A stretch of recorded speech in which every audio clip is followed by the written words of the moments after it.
Hello, everybody, and welcome to a new video by Watchful Studio. Today, we're going to actually be doing something a little bit different.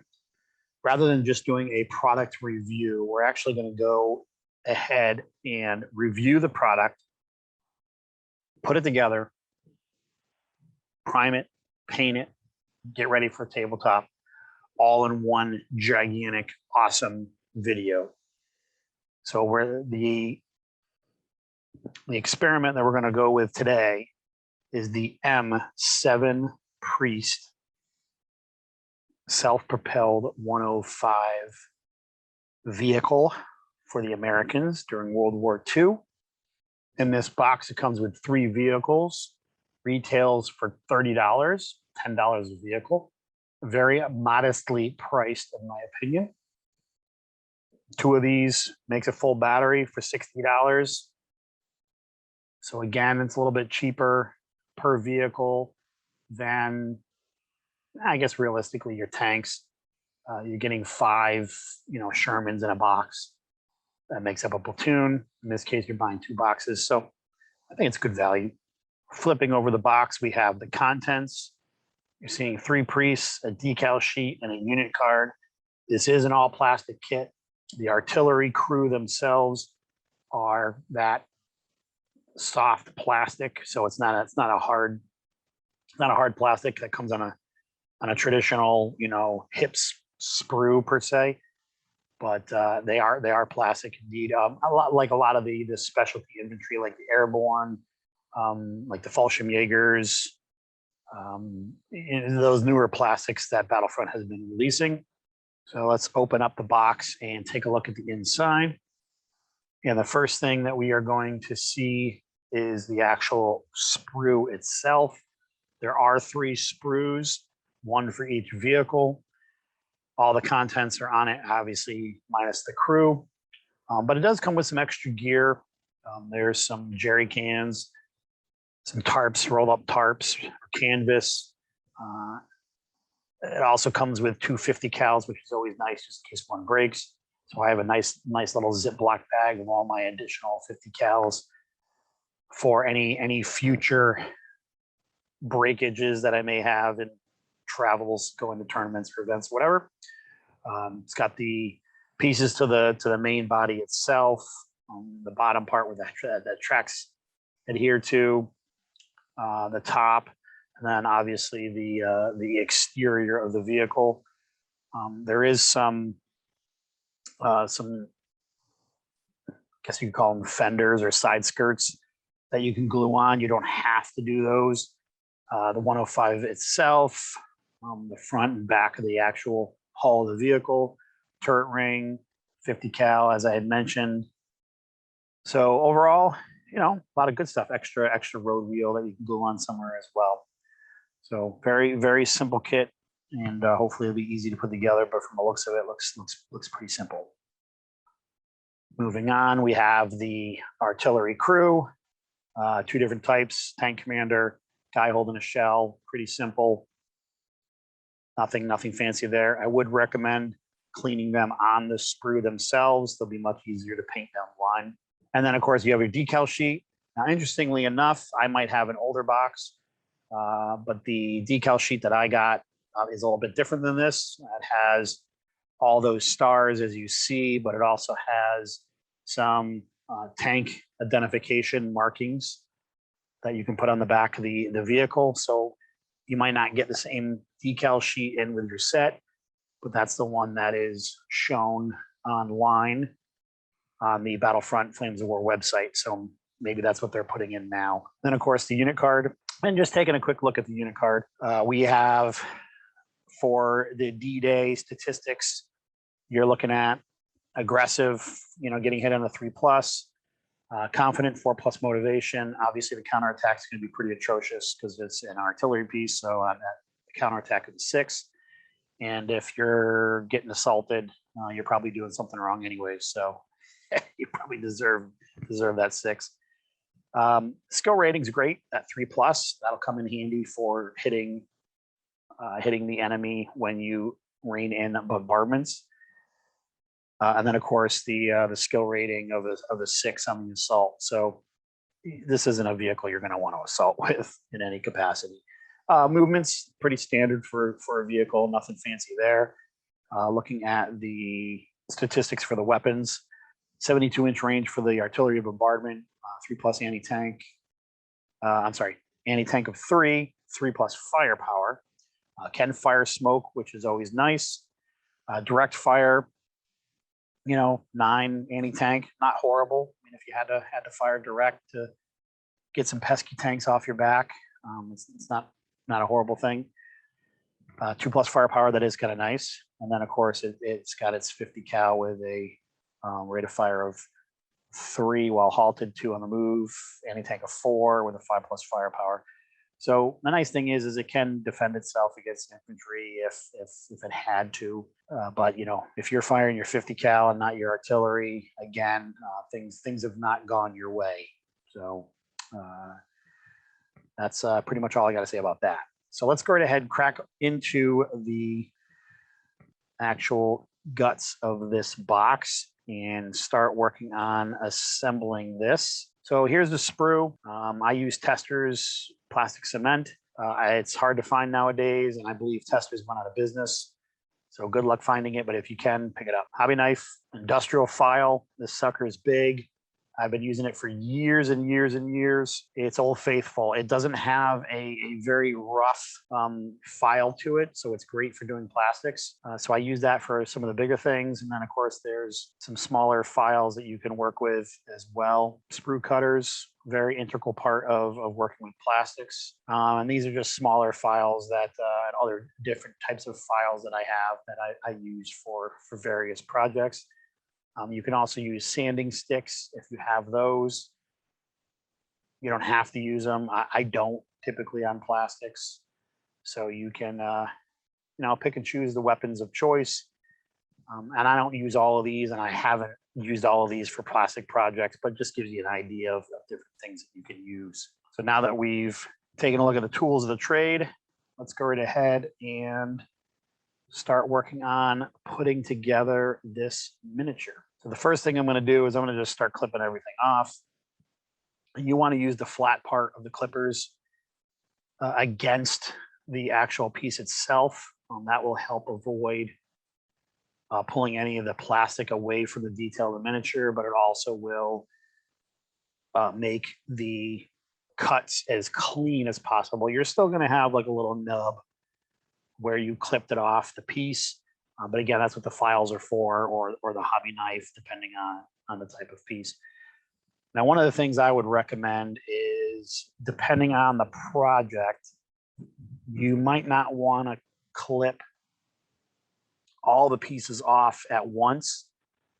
If you're going to put together 20 tanks, you may want to do one at a time. But if you're going to sit down and do a kind of a marathon assembly session, I do like to assembly line my process. So I'll cut everything off and I'll put all the light pieces together and clean, all those pieces at once. So in this case, we're just going to assemble this one vehicle so we can actually put the model together and get it painted as part of this video process. And what I'm basically doing here is I'm showing you some of the tips and tricks of putting the vehicle together. And Battlefront has made it really easy with identifying the tracks in the past. It was a little bit more challenging, but now they have 2 grooves on one side, 3 on another, and they're lined up in such a way where you can't really obviously reverse the tracks, put them on wrong, whatever. And I'm taking my big file and I'm just cleaning everything. I'm going through all the contact points that I cut off the sprue. I'm just giving it a good brush over, kind of removing the little nubs. All right. And with the tracks, you might be going, "Oh, Joe, what are you doing here? You're going to ruin the detail." No, I'm doing it pretty lightly. And with the tracks as well, even if there's a little debris or a little bit of plastic that gets in the track, the track wells themselves, inside all the little cracks and crevices, that's perfectly fine. I mean, I'm going to be weathering the vehicle at the end anyways. So if there's any, plastic that gets kind of caught up in all of that, it's just going to end up looking like a little mud or some debris. And one of the things that I'm trying to show here is that where these little sprue connection points were, they were on an angled part of the hull, the back of the vehicle. So you want to be mindful of that, just not file it flat, clean it flat. So you want to kind of go with the grain. And a lot of times I'll actually file in towards the parts of the vehicle that you're not going to see. So you know, where the glue points are, the contact points are, I'm going to file inwards, and that just helps me. Any of that sawdust or grit or anything that's going to come off the vehicle, it's going to push it all in towards the vehicle. So when I glue it together, you won't even necessarily even see it. And same thing with these pieces as well. I'm filing in towards the inside of the vehicle and just keeping everything cleaned up. Now, the one thing that I think is really awesome about Battlefront miniatures, their tanks, and I'm sure it's probably the case with other tanks or plastic vehicles as well, but I'm content and happy with Battlefront products, so I really don't need to stray. And they have a nice wide enough a variety that I don't necessarily need to go out and try other people's products, to be fair. I play Flames of War. Battlefront offers those vehicles. I buy their vehicles. That's just the way that's how I roll. But the thing that I really love about how they engineer their plastics is the mold lines themselves, which is basically where the two pieces of the mold or the tool, in the case of plastics, comes together. There's usually a little line. I'm sure you've seen it if you put a plastic together. There's a little line that goes across the contour of whatever piece it is, that shows you know, where the two tools or the mold came together. And the way that Battlefront does it, oftentimes you don't need to clean that line. It's usually at the bottom part of like this top hull, for example. You don't even have to worry about it. So cleaning these vehicles is incredibly easy, and I highly recommend taking the extra time to make sure your vehicles are clean prior to putting any paint on them. And you don't have to be an expert painter to clean a mold line, but you do want to have a nice clean miniature, because they'll go together better, because sometimes those mold lines or these sprue contact points are in an area that needs to fit with another. So that's an important part. And like I said, you know, even if you threw a base coat color on your entire vehicle, if it was sans mold lines, it's going to look infinitely better. So I can't recommend that enough. So at this stage, we pretty much have all the pieces cleaned off, and now we're going to start assembling the vehicle. And I apply a pretty healthy amount of plastic cement. You know, I want to make sure my vehicle is not going to come apart. And the one thing that is beautiful about plastic cement is it does melt the pieces together. And the advantage you have over that compared to something like super glue is super glue will lose its adhesiveness and become brittle and eventually not keep the models together. I've seen that happen several times with metals. And it's not something that happens overnight. It takes years for that to happen. But with plastic cement, you know, unless you put them out in the sun, you know, in a 9,000 degree car, you really don't have to worry about it once they're fully assembled. Now, once they are assembled, they are a pain to pull back apart. So you always want to make sure you're dry fitting your pieces before you glue them together, to make sure that you are familiar with how the pieces go together, but also know where the contact points are. And you can see here, I'm dry fitting the front and back of the vehicle. And a lot of Battlefront's tanks, you want to be very, very mindful of these front and back portions of the vehicle, because oftentimes they may not go together as easily as this priest did. For example, I put together for World War III Team Yankee a bunch of Abrams tanks, M1 Abrams tanks, and they have a very similar setup. where there's a front and a back of the vehicle. And unless you are putting those together with the tracks at the same time, they can go on the vehicle incorrectly. So again, just word of advice, dry fit your stuff, make sure those pieces are, go together correctly, and then, apply the glue as needed. You can see there, as I was dry fitting the next piece, the front of the vehicle decided it didn't have enough glue and just wanted to fall off. Just dry fitting it, make sure it's fitting properly. I want to make sure that that one piece that I just glued on went in the right direction, because a portion of the carriage for the 105 is inside the vehicle itself. So you want to make sure it's obviously facing the right direction.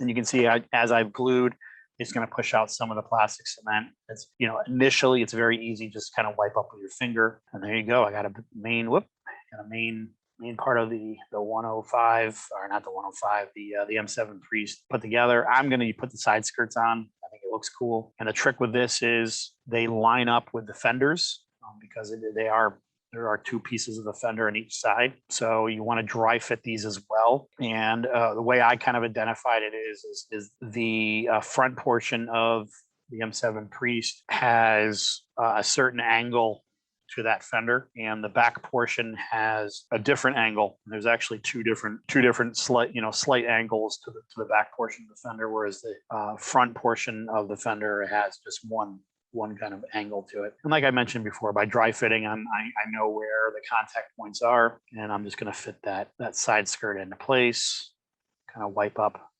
any of the extra plastic cement with my finger, push it into place, get it fitted. There you go. And now that I've kind of dry fit the other one side, I know how it goes together. So I'm going to do the other side as well. And this isn't a necessary part. I decided to add these to the vehicle. Gives it a little beefiness. Plus it makes it a little bit easier to paint the tracks down the line. But I'm going to avoid all the accoutrements, the road wheels, the canvases, things of that nature. I'm going to just skip. I'm going to probably use those at a later point for some Sherman tanks and make the actual attack vehicles themselves look a little cooler. These support choices, I'm just going to leave them pretty generic. So this is one of the instances where I grabbed a smaller file and started cleaning the smaller pieces. And I'm essentially doing the same thing that I did with the main body of this M7. And I'm just touching up, cleaning up the contact points, just getting them nice and smooth. And there is a contact point, I believe, at the end of the barrel for the 50 cal. So I'm holding the 50 cal really high so it doesn't snap on me, and just cleaning up the end of the barrel, getting rid of that nubbin. All right, and like I said before, there's all these little extra items that you can add on, and I'm gonna scrap those. So goodbye. So now this is the point where I'm going to clean up a mold line, and the 105 is pretty much bisected by a mold line. Some people use the back portion of the hobby knife, which is basically what I'm using here. I personally have never done that. I always use the bladed side. You just got to be really, really careful for a few reasons. One, obviously, it's a very sharp blade. So with scraping, pushing, pulling, whatever, you want to avoid hitting your fingers as much as possible to avoid injury. I've seen some pretty nasty accidents with stitches and staples and all sorts of stuff because of a hobby knife. So be very, very careful. But the other thing you want to be careful of too is depending on how new the blade is, it can actually gouge into the plastic and give you a nice divot or rut. I use relatively older blades, so it'd probably be the same as using the backside, but for some reason it just feels better in my hand, and I like the angle of the blade rather than the flat side of the non-bladed part of it. It's just something I've gotten used to. So to each their own. So again, I was just cleaning up the mold lines and getting ready to put those pieces onto the vehicle itself to finish up this M7 so I can get it primed. And I'm just pulling out the box showing how these pieces go together.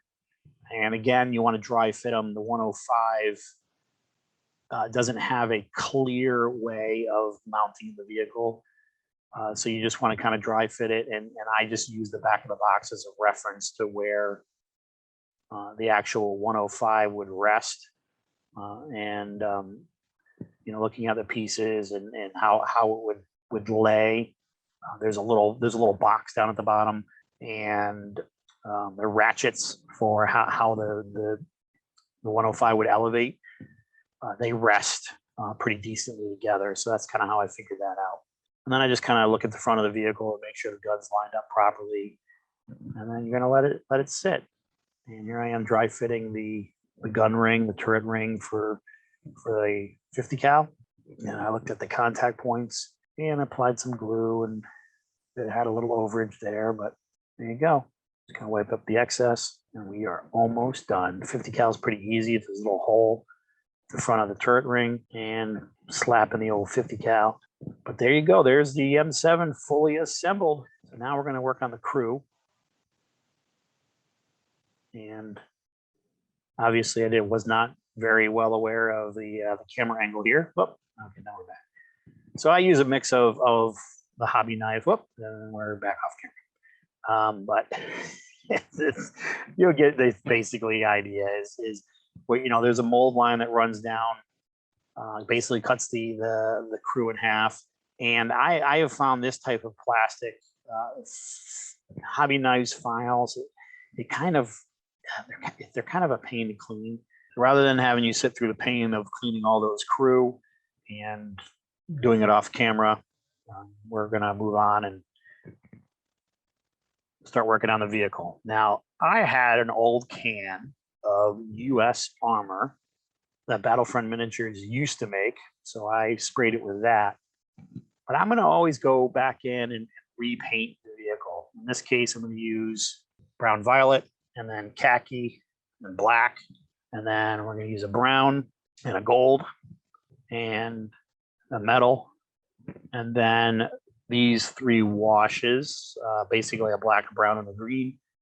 And I mix these together to create my own wash. And the beautiful thing about this is when I hit the right consistency, whether it's a brown vehicle, green vehicle, whatever the case may be, when I apply that wash, it's going to bring out those colors appropriately. And it looks really good on all of these drab military vehicles.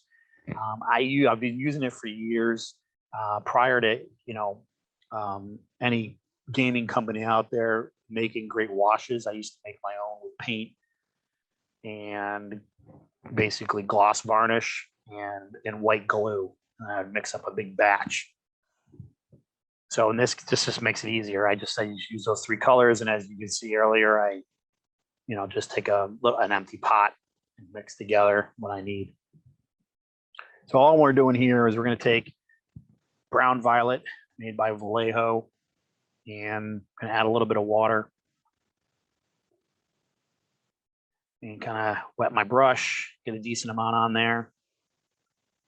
And we're just going to basically coat the vehicle. And I want this a little watery because all I'm doing is making sure that any exposed plastic or any areas that I missed with the initial spray coat, I get with this brown violet color. So I don't have any issues with, maybe putting a wash down later and it hits plastic and it beats up and it doesn't give me the look that I want. Not to mention the fact that if I need to touch up the vehicle, applying a paint such as brown violet, I can easily touch it up, and I'm not going to have mismatched paint everywhere all over the vehicle if I have to touch it up. So there you go. So now we're just going to let that dry, and we're going to prime our infantry black. or our crew black, and then we're going to move on. So now that we have a dry tank, I'm going to grab some khaki, and we're going to put some on the palette. And this is going to be a dry brush. So I'm going to get a flat dry brush, and I apply some paint to that, and I'm going to basically knock off a lot of that paint, and going to start hitting the vehicle. A lot of times I'll work my way in a lot of different directions. It really depends on the look you're trying to go for here. In this instance, I'm trying to accentuate the details of the miniature with this dry brush. So this isn't a weathering effect. It's not really anything other than, I guess you could say, it's my highlight. So it's going to brighten up the vehicle a little bit, but it's also going to bring out all the panel lines and the rivets and the details of the miniature. So it's not so monochrome. It's not going to be just brown violet, right? So I give it a nice, good, healthy dry brush. And, life is a lot easier if you do these in batches. I mean, typically I'd have the full platoon or even more tanks out. So when I got to the 7th or 8th tank and then back to the 1st, that tank is going to be dry, ready to go. So now that dry brush is basically dry, and dry brushes tend to dry pretty quickly, I'm going to go in and I'm going to do the brass casings, the shells that are inside the vehicle. And Vallejo paint is not bad when it comes to metallics, but it tends to get pretty goopy over time. So that's why I added in the thinner, and then I'll add a little bit of water to get a nice flow, a nice consistency. And there is a whole bunch of shells inside this vehicle, and all I'm basically doing is touching the tops of them, because that's pretty much all that's exposed. And once I wash the vehicle, the reason why I use a gold and not necessarily a brass is the gold is going to end up looking like a brass when it's washed. So, and that's something to always consider is, when you're washing things, you might want to go a step brighter than what you actually think the color is going to be. And in this case, I'm using gold instead of brass, and it's a little bright, but once it's washed, it's gonna all work itself out. So the next color I'm using here is a brown, and I'm going to be hitting all the handles of the tools that are on the back of the M7 Priest. And there is, like a sledgehammer, there's a shovel, there's an axe. So there's various tools that are on the back. And as you're painting, you just want to be mindful. There are little, little brackets and little things that are holding the tools in place. So just, try to avoid those.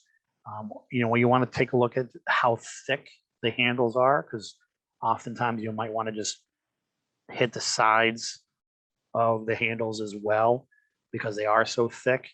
I mean, the wash itself is going to take care of a lot of that for you. But, I just like to make sure it's nice and clean. And the other important part to hit is on the 50 cal itself.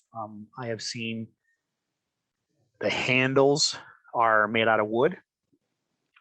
So I usually hit those with a brown as well. So pretty simple step. So now I'm going to be working with black, and I always hit the tips of my gun barrels, particularly artillery, with black. And, just kind of drag a little extra black onto the sides and make it look like, soot and, gunpowder residue and that kind of thing. It's just a simple effect. I have a color called smoke, which, if I really wanted to get into doing some cool effects, you could add, the browns and the blacks and the smoke in there, and it would really look all crazy and dingy and nasty. But again, I'm trying to also make sure that these M7 Priests match the rest of my army. So the paint plan is kind of already dictated to me without getting too terribly creative. So went ahead and I painted the 50 cal, and I'm going to be painting all of the tips or ends of the tools that will eventually be metal. Same thing with the 50 cal. I've just found over time that silver just goes over black much, much better than a color. Same thing with any golds or bronzes tend to go very well over a brown or something in the brown family. So just keep that in mind that, when you're using specific colors to base coat, while you have that color out, you could always hit, hey, I'm painting these boots brown and, this guy's helmet's going to be brass. So you could hit his helmet, to make it easier to put that brass color on as well. Not to necessarily say in World War II anybody's wearing a brass helmet, but you get the idea. So I'm painting the toe cable, the shovel handle. There's parts of the handle that are metal, as well as the actual spade part of the shovel. There's a sledgehammer, the axe head, obviously the 50 cal. And if you make any mistakes, we have some brown violet sitting on the pallet still. That's wet. We have some brown that's sitting on the pallet that's still wet. Having a wet palette would come in handy in these instances as well. I don't use a wet palette, but there are a lot of people out there that do. You can make simple ones at home using, wax paper and a sponge and, a little, Tupperware bin that you can, keep it in. I just don't bother. I'm just kind of stuck in my ways. I'm a little stubborn, and, maybe I need to change my ways to make my life a little bit easier, because I do waste a lot of paint that ends up drying up on my palette. Now I'm going to hit the tracks with black and the road wheels as well. And in this stage, I wouldn't necessarily sweat any paint overage that you do. You want to be careful, but particularly when you do the road wheels, if you get a little bit of black on the actual metal parts, the interior of the road wheels, I wouldn't lose too much sleep over it, particularly if you're following my method, because I end up weathering the vehicle in the end, which is essentially just a dry brush, but it's gonna end up hiding all of those little mistakes that you make anyways. Same thing with painting the inside of the tracks. I mean, a lot of times I'll get it on the interiors of the road wheels themselves. Yeah, and no one's gonna ever see that. I just paint it black for completeness sake. But I'm not, underneath the tank itself, I'm not sweating it. And again, same thing here. The side skirts hiding the majority of the track, which is nice. But there is some track still exposed, so I get in there and just kind of hit the tracks. And a lot of times I'm pushing the paint in there, not necessarily, painting. And then when I say push, the reason why I say that is I use kind of that 90-degree angle where the track hits the hull of the tank. I use that as one, so I'm pushing the black paint in there. When my brush hits that 90-degree angle, it kind of stops. So I'm not painting the actual, inner that part of the hull black. It's just kind of holds it right there. And again, like I said, you're going to weather it, so you can hide any imperfections. And if you're really goofed up, just grab a little brown violet and fix it.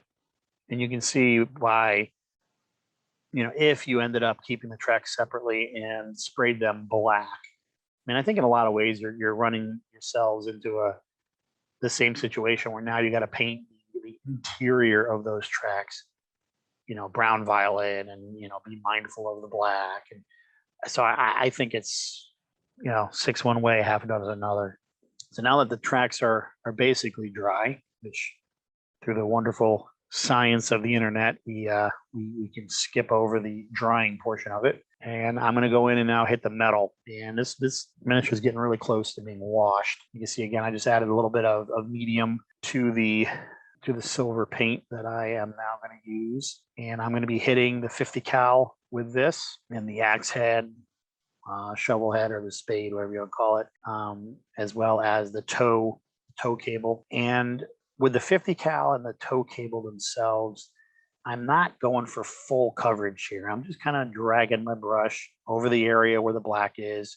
And if I miss a few areas, it's not a big deal. It's it's kind of a beat up instrument. Same thing with the 50 cal. I mean, there's going to be some grease and oil and stuff on the vehicle and or on the weapon itself, and they're going to try to keep it clean, but it's still going to get dirty through usage. When you get oil on something, it picks up dirt pretty easily. So, but I still want to make sure that I'm hitting it as well as I can, and I want to avoid hitting other areas with that metal. There's a mechanism underneath the 50 cal that actually straps the 50 cal into the mounts it onto the vehicle, and there's obviously the ammo canister, and those would be that drab color, the same color as the vehicle. And you want to give the vehicle some time to dry, particularly those metals.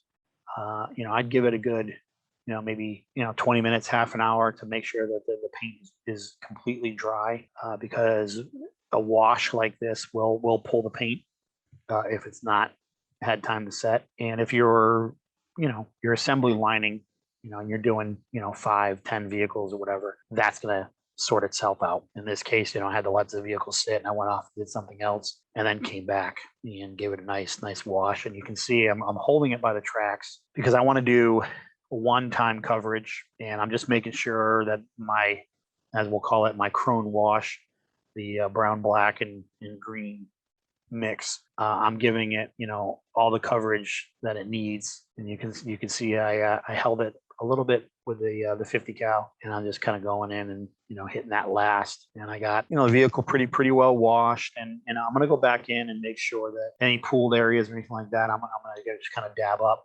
and just let that sit and dry and let it do its thing. And that'll probably take a good solid hour or so, maybe a little bit less time, but you definitely want to let it sit and dry.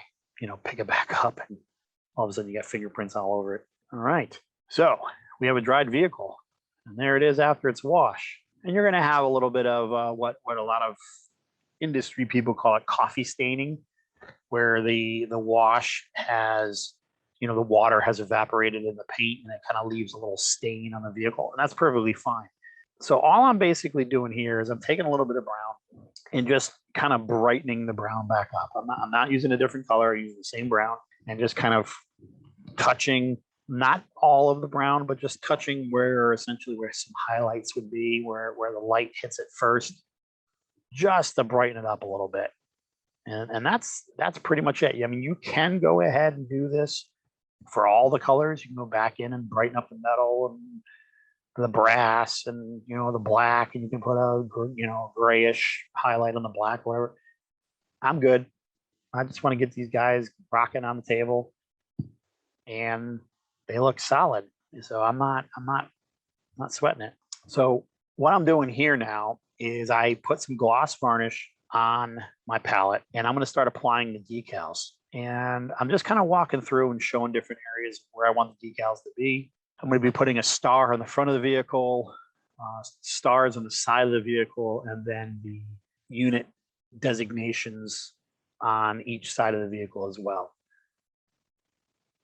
And this decal sheet is obviously different than the one that they show online. The larger allied stars with the circle around it are just too big for the vehicle.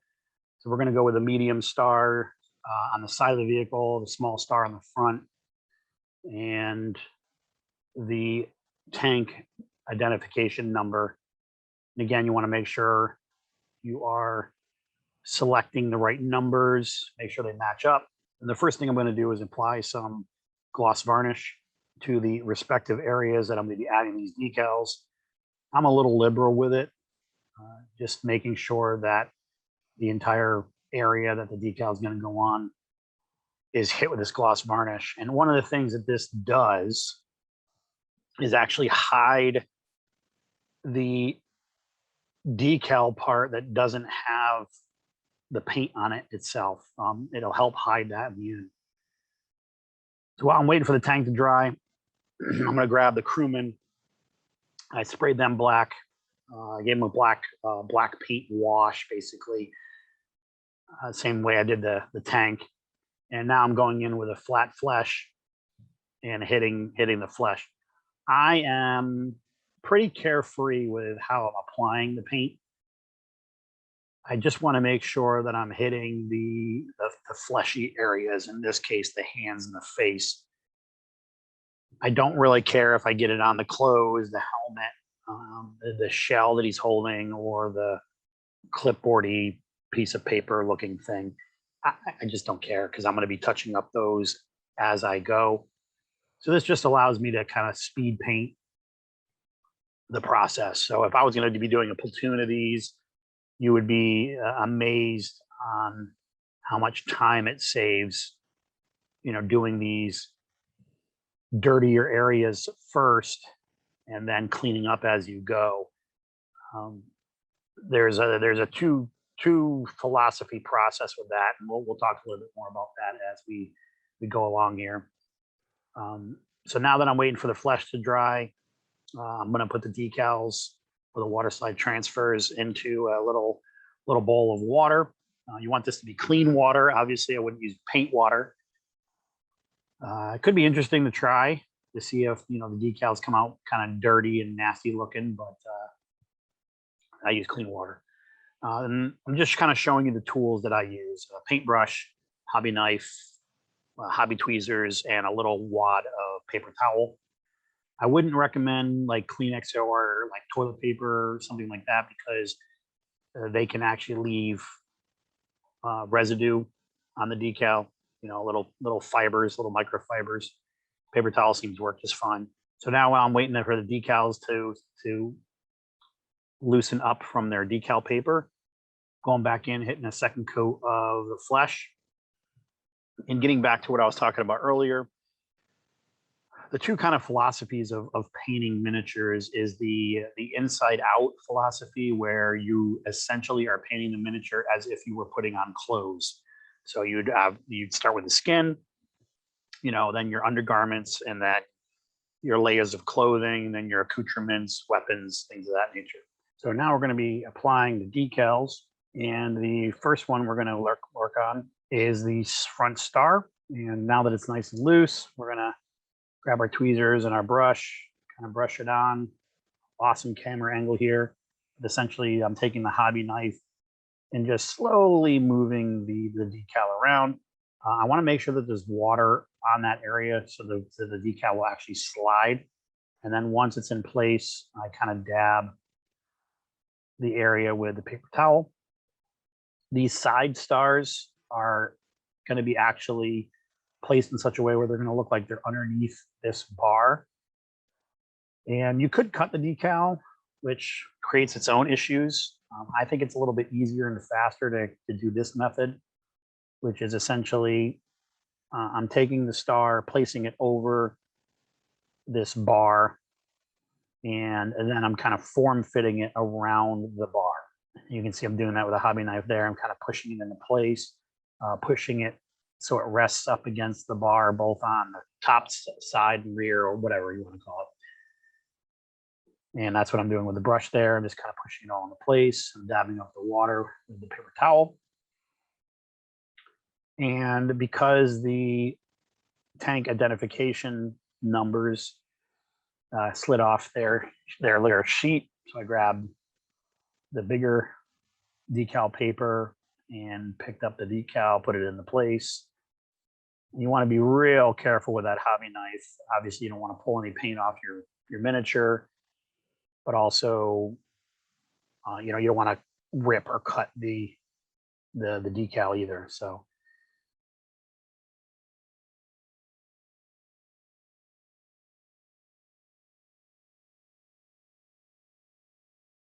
now I'm getting into place.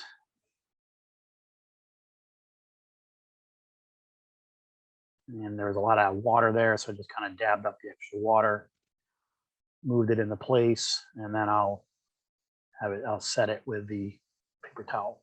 So now that all the decals have been applied, I'll let that sit and dry for a little bit. And of course, We'll jump back over to the crew. And now that the flesh is painted, we're going to work on the next area, which in this case is going to be khaki for the jacket. And I mentioned the first philosophy of painting, which is inside out. The other philosophy that I've used, and I'm sure there's plenty more, is base coating and dry brushing, or, you know, basically painting the sloppiest area first. So in the case of, like, let's just stay with the World War II theme.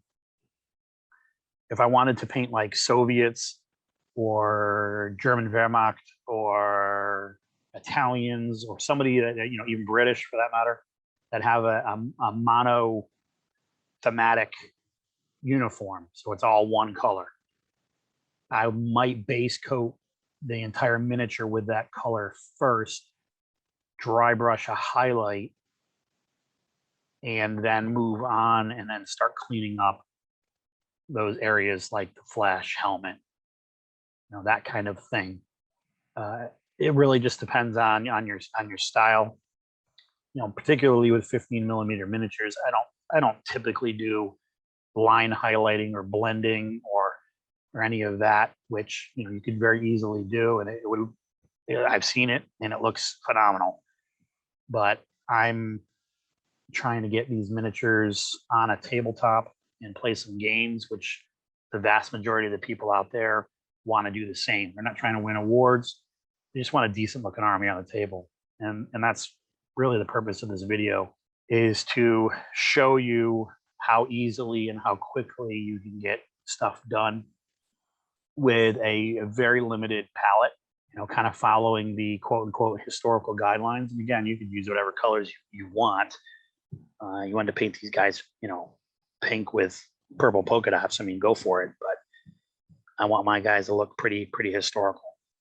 This is Microsol, and it's essentially a decal set, and it kind of softens and sort of melts the water slide transfer a little bit. I would say soften is probably a better word. And I just put this over once the water has evaporated and dried, and it just kind of, it helps set the transfer on the miniature a little bit more.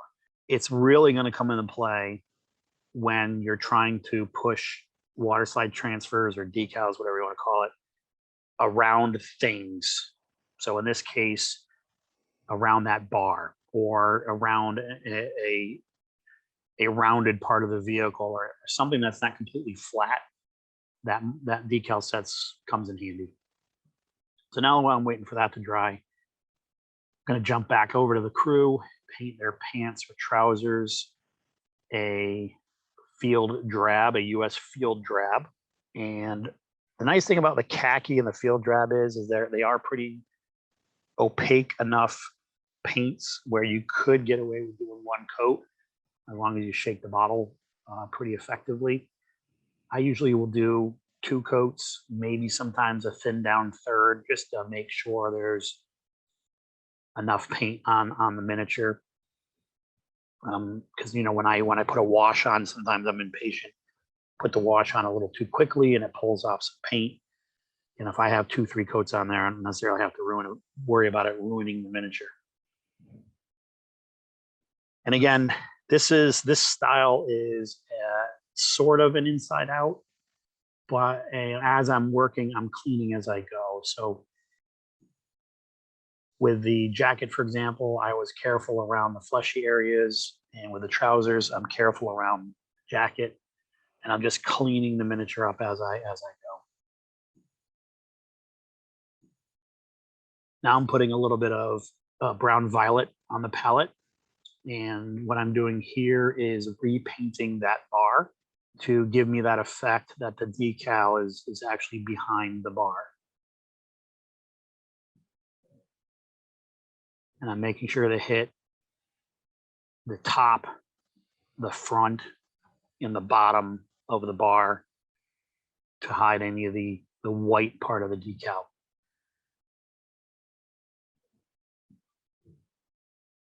And that's pretty much it there. I'll just let that dry now, and we'll touch it up in a little bit.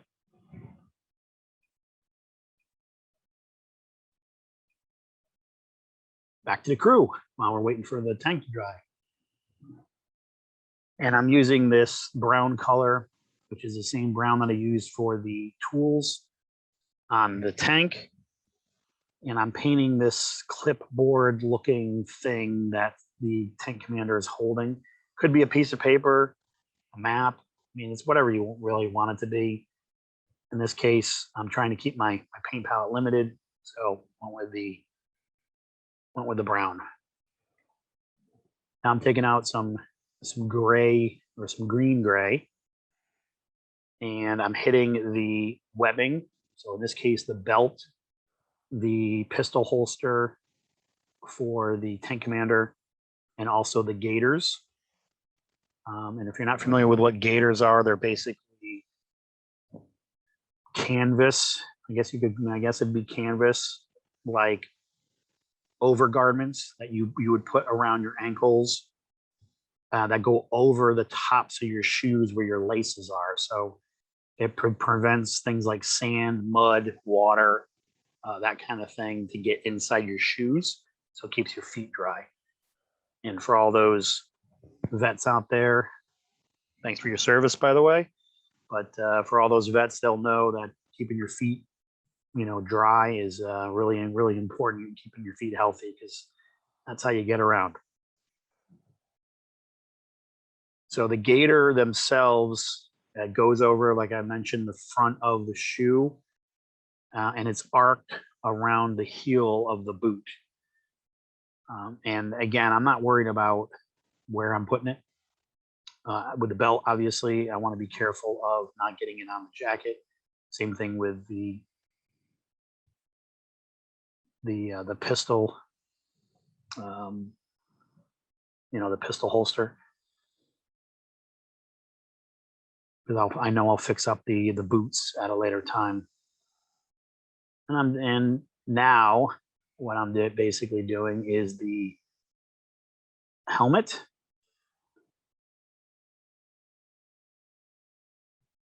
With the brown violet. There we go. And that brown violet I use obviously to touch up the tank. And it's the same color that they used for their helmets. So it's just convenient that it's already on my palette. I'll also use that paint.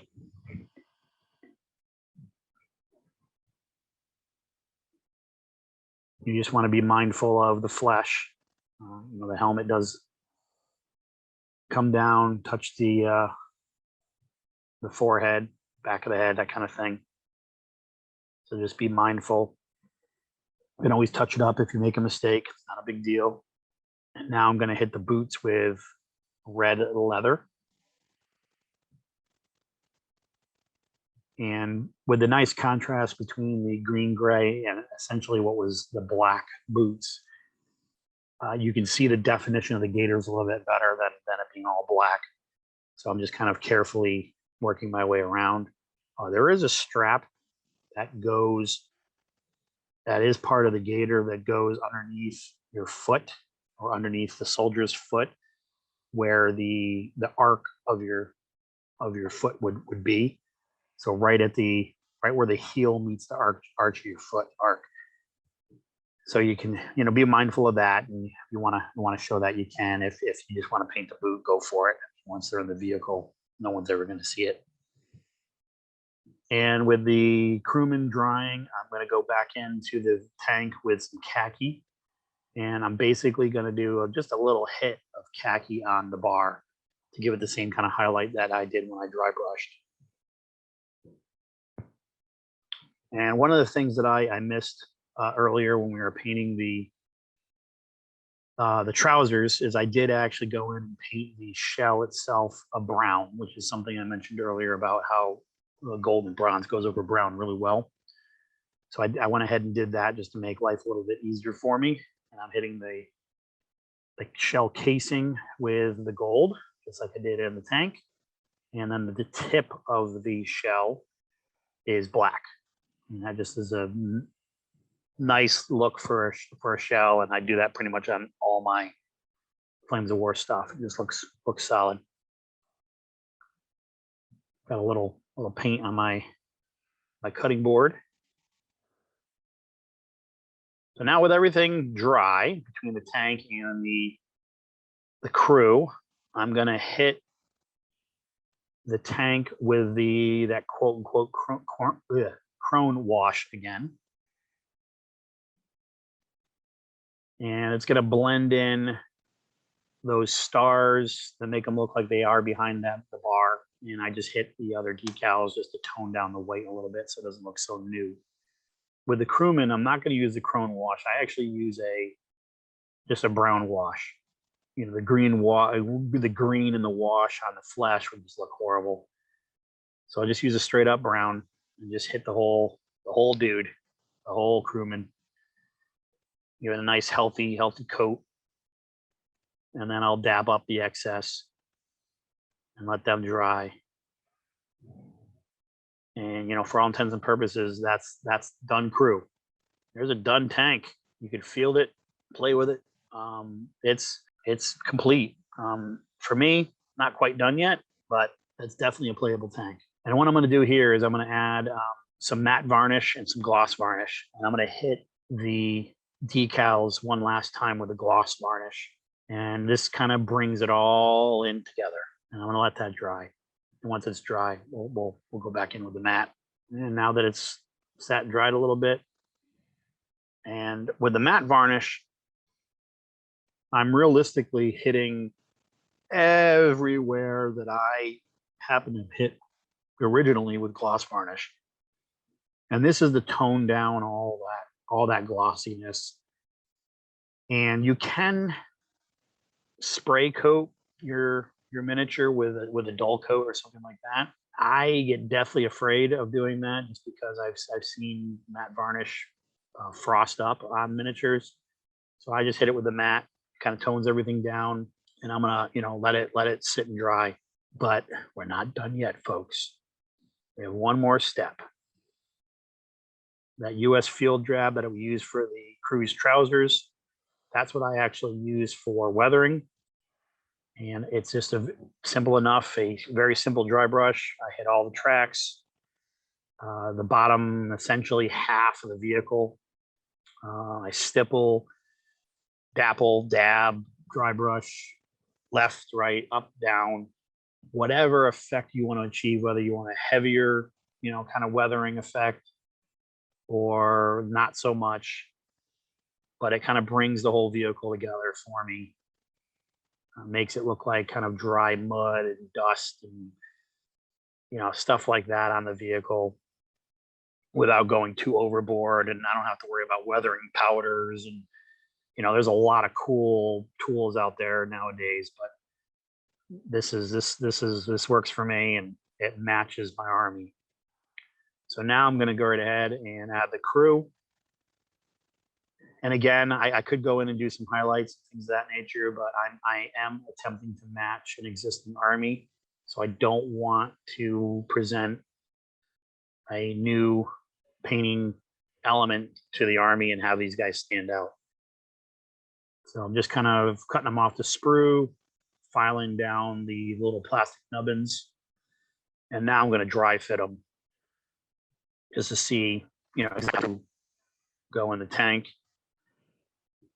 And I'm pretty happy with the placement. So I get out my gigantic bottle of super glue, dab a little on each of the feet, place them in there, get them how I like them.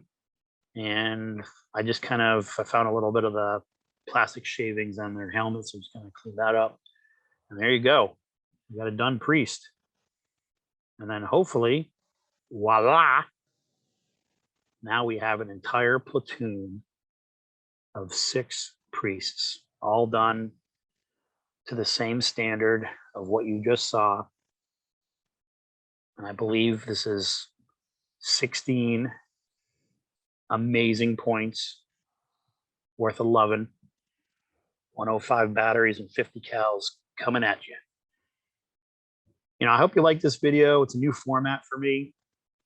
I wanted to try something a little bit different other than just giving a product review. Plus, this is a great excuse for me to get some stuff on the table that already owned and needed to get done. And the Priest battery was a fantastic introduction, I think, to painting American, not only tanks, but also the human element to them. Because the uniforms are going to be the same as your infantry, whether you're doing, you know, regular infantry or glider infantry or rangers.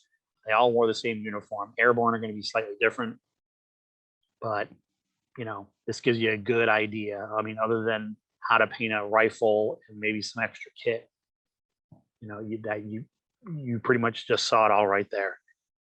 So I hope you enjoyed the video. Please like, subscribe, share it with others. I really want to, partake my knowledge that I've learned over the years of trying to get, armies on the table. And that's realistic what this channel is going to be about, is getting armies on the table. I'm not a, award-winning, amazing painter. This isn't really what this channel is going to be about. I may take some miniatures at some point to a higher standard, but there are definitely some phenomenal contributors out there that are way better painters than myself, and I would never put myself in their camp. But I'm attempting to appeal to a different audience, which is getting armies on the table. So again, I hope you enjoyed this video. I'll see you in the next one. If there's anything you want to see in particular, let me know. I own a lot of stuff, and I don't mind picking up more stuff because I love toy soldiers. So let me know. Thanks for watching, guys. We'll see you in the next one.